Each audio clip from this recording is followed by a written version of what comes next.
I'm delighted today to be joined by Robin Spencer, CEO of Prudential Assurance here in Thailand. Robin, Prudential is a brand that we're all very, very familiar with, but what can you tell us? Can you tell us a bit more about Prudential? Prudential is 175 years old actually next year. It provides financial security to around 20 million people globally. The brand originally, obviously the company grew up in the UK, but has more recently repivoted towards being an Asian and African company. We operate in 23 markets across Asia and Africa. We have around 20 million customers. We have about 500,000 agents that operate alongside us and reaching out to our customers across Africa and Asia. And we also have some of the biggest banks across Asia and Africa distributing our products through about 27,000 branches. Here in Thailand, we're actually a relative newcomer. We've been in Thailand for about 27 years. Our big relationships are through the TTB bank network and the UOB bank network. And we provide health insurance, life insurance, and savings. And when I say savings, what I really mean is helping people provide for their retirements in terms of pensions, but also whenever anyone is looking to save for the longer term, whether it be for their kids' education, future marriages potentially in the family, they're the types of savings products that very often people come to Prudential to make sure that we in effect can help them save for their futures. So a really big brand with a great heritage and I'm sure very familiar with many. Can you tell me a little bit more about Prudential and the British Chamber and how you've interacted and what it means? I think Prudential is very, very proud of being a British company and our British heritage. And I think as a big company, we're very conscious that we have responsibility not only to our customers and to our employees, but we also have a responsibility towards the broader community.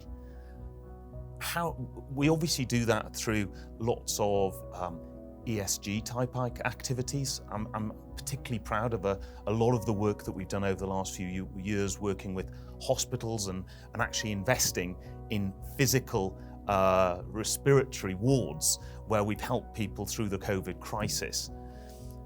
But from a British Chamber perspective, one of the things that I really think big businesses need to do is to work with the Chamber to really understand how we can provide broader support to other British businesses here in Thailand, be it in the form of bringing some of our expertise, whether it be on the insurance side or actually such aspects that the Chamber gets involved in, such as women in business, diversity and inclusion, as I said, social and governance matters. There's an awful lot that we can bring as a big business to help support the community of British businesses here in Thailand. Robin, you're a very active CEO in Prudential. You have a full schedule and a full diary every day and every month of the year. However, you've made time for the British Chamber. Why did you want to become a board director of the British Chamber? And what does it mean to you? I think just reverting my previous answer, I think Prudential can play a very important role in supporting the community of British businesses. As a businessman myself, what's really impressed me about the British Chamber is the diversity of business that it has on the board. Whether it be big businesses like Prudential, HSBC, AstraZeneca, or be smaller companies that represent the hospitality sector, whether it be schools. I've been really impressed at the diversity of board members and the diversity of businesses that are represented on it.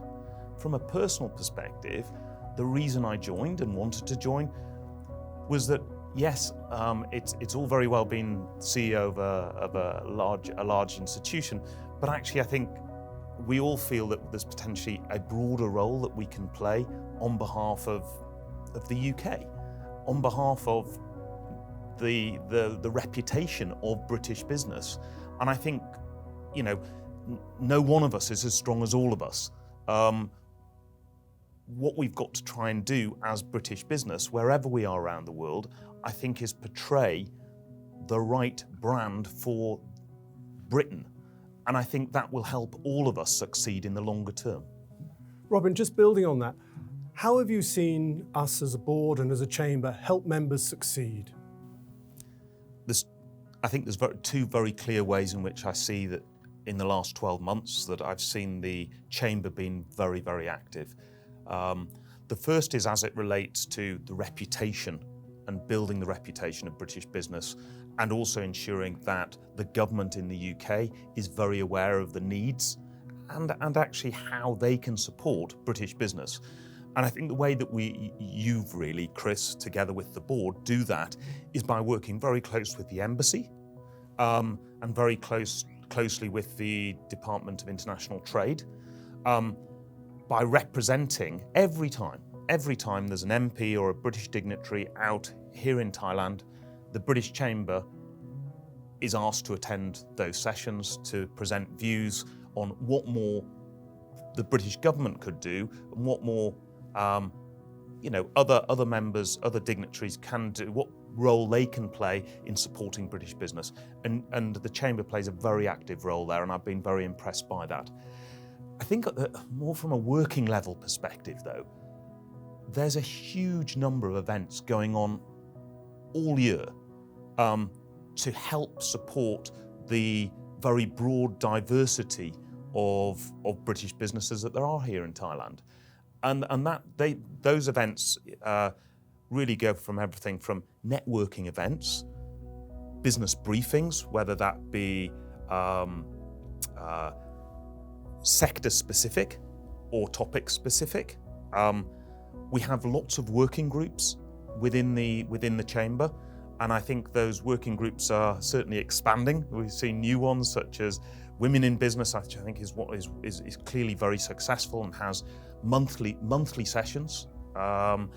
We're setting up an SME working group. We have the advocacy working groups, and I think all of these working groups are setting up sessions for the membership.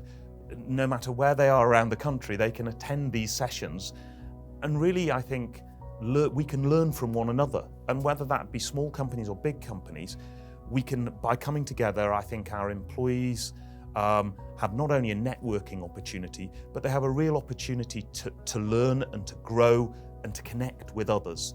I'd say that the one last thing I think I'd just mention is I'd just come back to some of the specific sessions that run, and one that Prudential got involved with very recently, which was actually all about women's health. So while some of the events that are being held are very business specific, actually there's others which are much more about just the membership itself and how do we keep ourselves healthy, and how do we make sure that,